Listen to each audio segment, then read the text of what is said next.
Ouçam Bonhoeffer. O teólogo luterano Dietrich Bonhoeffer foi morto em um campo de concentração nazista semanas antes de Hitler se suicidar em 1945. Em suas cartas da prisão, o protestante refletiu sobre a estupidez humana, após, durante anos, ter tentado convencer, através de seus sermões, os evangélicos de seu país a não aderirem à ideologia nazista e concluiu: a estupidez é pior do que a maldade. Bonhoeffer tem o mérito de ter sido uma das primeiras pessoas a estudar, na era moderna, a estupidez humana e tirou algumas conclusões importantes, entre elas a de que não há de se convencer um estúpido com argumentos, porque este é imune a argumentos. Por isso mesmo, esclareço desde já que este artigo não pretende de forma alguma tentar convencer algum estúpido de alguma coisa, porque isso seria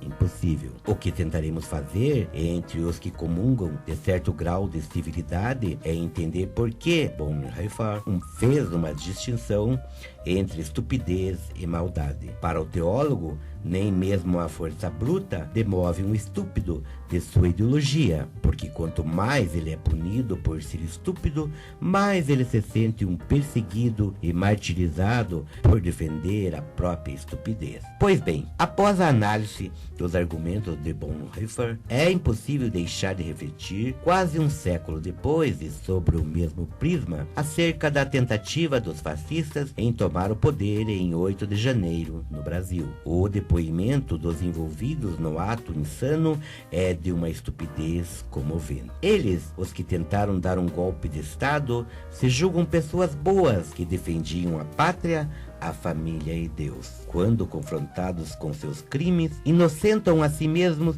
de forma patética. Seriam apenas idosos de boa índole, comerciantes, donas de casa, jovens, sem antecedentes criminais que lutavam por supostos princípios de justiça e liberdade. Em suma, sabemos, não passam de estúpidos que, alegando defender supostas causas nobres, deduzem terem sido presos injustamente. Não cogitam em nenhum momento que foram manipulados, nem sabem que o foram, e defendem seus manipuladores, recebendo duras penas pelos crimes que cometeram, sem demonstrar qualquer vestígio de remorso, exatamente como se imagina que estúpidos o fariam. O que imaginam terem em sua defesa, inclusive com a anuência de seus advogados, igualmente estúpidos, mais estupidez ainda. Dizem, no máximo, nem saber o que de fato aconteceu, qual seja a tentativa de implantar uma ditadura no país. Mesmo que o país inteiro saiba, mesmo que eles mesmos saibam, afirmam não ter conhecimento dos crimes que cometeram na tentativa de imprimir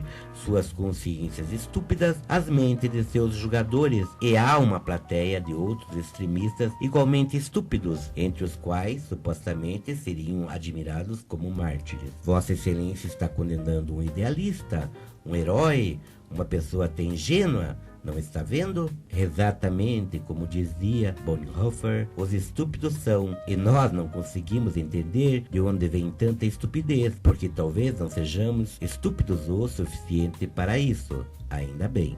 Mas, como fez o cristão luterano no século passado, tentemos analisar como os extremistas chegam às suas conclusões estúpidas. E comecemos pela tríade do slogan fascista, a qual repousa sobre 3 conceitos já definidos a priori pelos seus adeptos, como bem lembrou recentemente em plenário Plasmen, um político neofascista paranaense, já denunciado inclusive por corrupção junto ao Ministério Público, hipócrita como são todos os fascistas. Segundo ele, os conservadores defendem primeiramente a família, e alguém precisaria explicar o que é a família? Para ele, fascista não, e por isso julga os que não compreendem como ele o conceito em um plano inferior. Mas para todos os demais, sim, porque existe uma pluralidade do que seja um núcleo familiar. O fascista apela para a adesão emocional e não racional ao entendimento do termo. Quem não defenderia a família, a de todos e principalmente a sua? Quem não defenderia seu pai, sua mãe, seu irmão, seu filho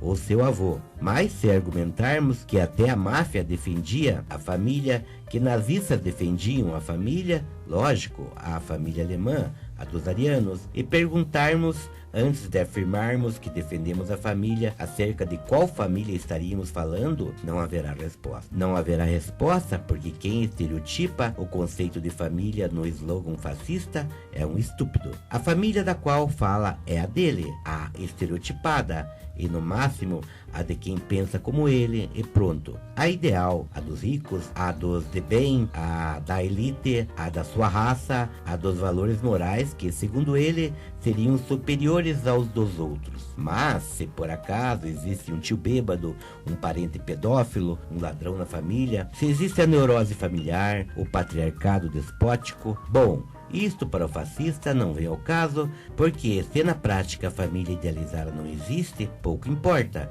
Na cabeça dele existe, e todos os que não concordam com esse conceito de família ou dele devem ser considerados inimigos da família. Argumentos semelhantes servem para o conceito de pátria, a qual afirma defender.